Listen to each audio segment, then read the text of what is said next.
Le 2 septembre 2023, les Ivoiriens iront aux urnes pour élire leurs dirigeants locaux et régionaux.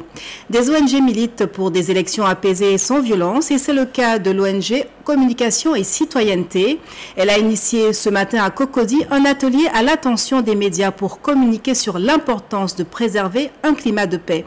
C'est ce que nous rapportent Cissé Bengali et Fatoumata Kodio. Les élections, période sensible. L'impartialité et l'engagement des hommes de médias sont parfois ébranlés. Cet atelier vient aider la presse dans ses fonctions à travers des réflexions sur l'éthique et le professionnalisme des communicateurs pour une couverture médiatique électorale optimale. Nous avons adressé cette thématique pour coller à l'actualité qui sont les élections futures qui seront organisées pour les régionales et les municipales. Et donc, en tant que professionnels de la communication, nous nous sommes adressés à une voix autorisée du pays, qui est M. Samba Koné, donc de l'autorité nationale de la presse, pour nous parler de la responsabilité citoyenne des médias en matière de processus de couverture du processus électoral.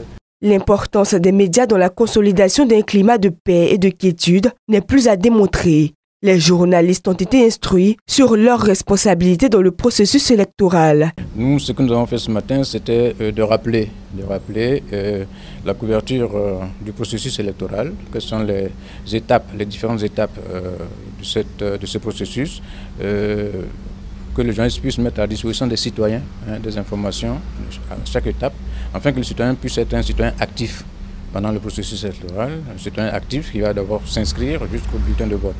C'est ce que nous avons essayé de rappeler, et puis rappeler le code de déontologie et les différents instruments à la disposition du journaliste.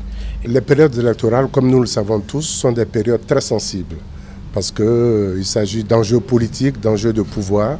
C'est une période sensible et les radios et les télévisions ont un rôle majeur à jouer.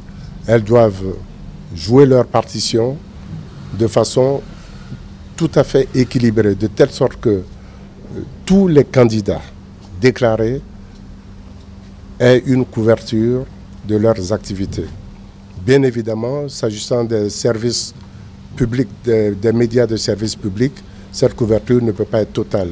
Mais au moins dans les localités dans lesquelles il y aura une couverture, que cette couverture-là soit la plus égalitaire possible. C'est ce que nous attendons. Thème de cette assise, la responsabilité citoyenne des médias dans le processus électoral de 2023 a permis de cerner les textes en vigueur et d'interagir afin d'assurer une couverture médiatique pacifique des joutes électorales.